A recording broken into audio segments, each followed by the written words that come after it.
और क्या कुछ कहा है उन्होंने, आइए सुनते हैं। पेगाम विधानसभा से भारतीय जनता पार्टी के विधायक राजेश नागर को सरकार में बड़ी जिम्मेदारी मिली है। राज्य मंत्री स्वतंत्र प्रभार और एक बड़ा विभाग उन्हें सौंपा गया है, खाद्य आपूर्ति विभाग। खाद्य आपूर्ति विभाग में किस तरह की चुनौतियां हैं, किस तरह उनसे पार पाया जाएगा, हमारे साथ में खुद मंत्री हैं राजेश नागर, उनसे बात कर लेते हैं। सर, पहले तो बहुत बहुत बधाई आपको सरकार में जिम्मेदारी मिलने को लेकर, और खाद्य आपूर्ति विभाग इतना बड़ा विभाग आपको मिला है। धन्यवाद बहुत बहुत। और सबसे पहले मैं अपने यशस्वी प्रधानमंत्री श्री नरेंद्र मोदी जी का, अपने गृह मंत्री अमित शाह जी का, और अपने जेपी नड्डा जी का, अपने धर्मेंद्र प्रधान जी का, अपने सुरेंद्र नागर जी का, विप्लव देव जी का, अपने नायब सैनी जी का और मनोहर लाल जी का बहुत बहुत आभार और धन्यवाद करता हूं, जो मुझे ये जिम्मेदारी दी है। और बात रही जिम्मेदारी की, जो भी मिनिस्ट्री मुझे मिली है उसमें पूरा निष्ठा से, ईमानदारी से हम काम करेंगे और हरियाणा को मॉडर्न हरियाणा बनाने की कोशिश करेंगे, और हरियाणा को विकास के और उन्नति के नाम पर सभी प्रदेशों में पहला स्थान दिलाने का प्रयास करें। पहला स्थान दिलाने का प्रयास आपकी तरफ से होगा। हालांकि रात को देर रात में जो आवंटन हुआ है विभागों का, तो अभी आपको समझना भी होगा अधिकारियों के साथ में बैठक के दौर में। लेकिन शुरुआत में क्योंकि आप विधायक रहे हैं तो परेशानियां आपने भी फेस की होंगी, रूरल एरिया आपका भी रहा है, तो किस तरह का इस डिपार्टमेंट में देख रहे हैं कि जो चुनौतियां हैं?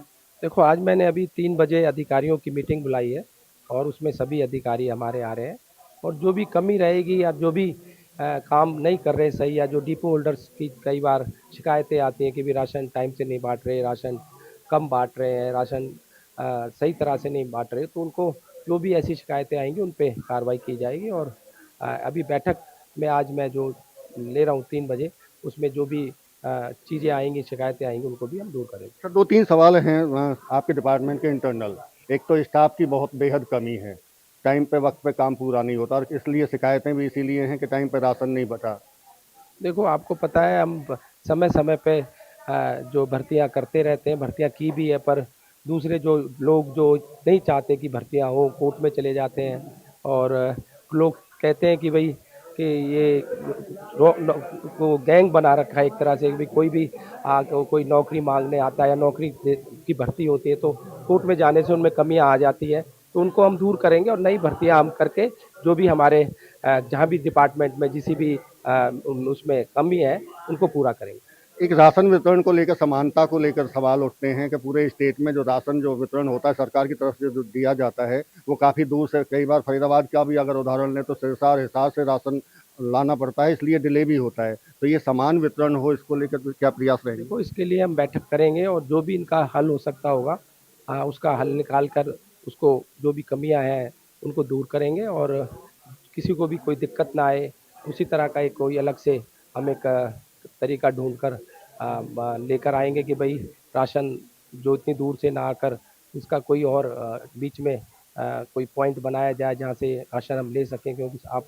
सही कह रहे हो, इतनी दूर से राशन आता है तो समय भी लगता है और दिक्कत भी आती है। उसको हम उसके लिए कोई रास्ता निकाल कर उसको कोशिश करेंगे कि अलग से एक और पॉइंट भी हम बीच में सेंटर में बना दें, जिससे पूरे हरियाणा में वितरण सही ढंग से और समय पे हो सके। इंफ्रास्ट्रक्चर को लेकर भी कई कमियां देखने को मिलती हैं। कई जगह दफ्तर नहीं है, बिल्डिंग नहीं है, और कई जगह जो डीएफएससी लेवल के अधिकारी हैं उनके पास में गाड़ियां तक नहीं है। हेडक्वार्टर से मंजूरी के बाद में भी उन्हें गाड़ियां तक नहीं मिली है। क्या ये भी प्राथमिकता रहेगी आपकी? देखो, पद अब मुझे मिनिस्ट्री मिली है, सारी चीज़ें मैं देख के जो भी कमियां होंगी उनको दूर करेंगे। और अभी हमारे जैसे तीसरी बार प्रदेश में सरकार बनी है, तो हमारे मुख्यमंत्री जी ने कह दिया है कि भी किसी तरह की पैसे की कोई कमी नहीं आएगी। जो भी ऑफिसेज की कमी होगी या और भी कोई चीज़ की कमी है उनको पूरा किया जाएगा, और नए ऑफिसेज और जो भी बिल्डिंग्स हैं वो सब बनाई जाएगी, और नियुक्ति की जाएगी। जो भर्ती है उनको जल्दी पूरा भर्ती करके जो भी कमी है उनको स्टाफ की पूरा किया जाए। विधानसभा चुनावों में बड़ा मैंडेट भारतीय जनता पार्टी को मिला। संकल्प पत्र आपकी तरफ से पेश किया गया, संकल्प पत्र पर कितना काम शुरू किया गया है, और जो संकल्प पत्र के वादे हैं वो कितने पूरे हो पाएंगे? देखो, पूरे होंगे, और जैसे अभी 24,000 से ज़्यादा नौकरियां हमने अभी दी है, और आने वाले टाइम पे समय समय पे पहले भी हमने युवाओं को, अगर सबसे ज़्यादा नौकरी मिली तो 10 साल में हमने 1.5 लाख से ज़्यादा बिना पर्ची बिना खर्ची नौकरी दी, और उसी के बलबूते पर, उसी विश्वास पे हमारी सरकार पूर्ण बहुमत से तीसरी बार भी आई।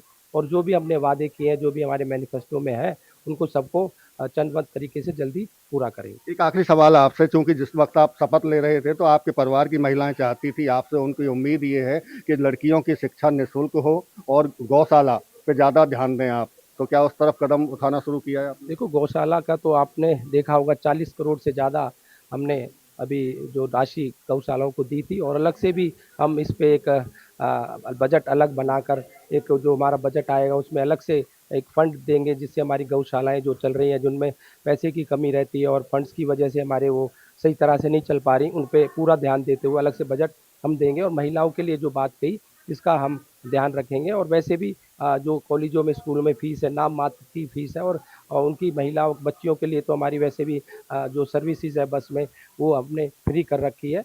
तो उस पे जो भी बात है वो ध्यान में रख के और आगे हम बात करेंगे। बिल्कुल, निश्चित तौर से ये थे हमारे साथ में हरियाणा सरकार में मंत्री राजेश नागर, जो साफ तौर से, क्योंकि उन्हें जिस तरह से खाद्य आपूर्ति विभाग मिला है तो उसकी कमियों को दूर करने की वो बात कर रहे हैं। वहीं कहीं ना कहीं जो सरकार का संकल्प पत्र है उसे आगे बढ़ाने की बात कर रहे हैं। लेकिन दूसरी तरफ कांग्रेस पर और भर्ती रोको गैंग पर वो सवाल उठा रहे हैं कि कई जगह भर्तियां इसलिए रुकी क्योंकि वो कोर्ट में जाते रहे, लेकिन इन तमाम चीज़ों का वो समाधान करेंगे। फरीदाबाद से देवेंद्र कौशिक, इंडिया न्यूज।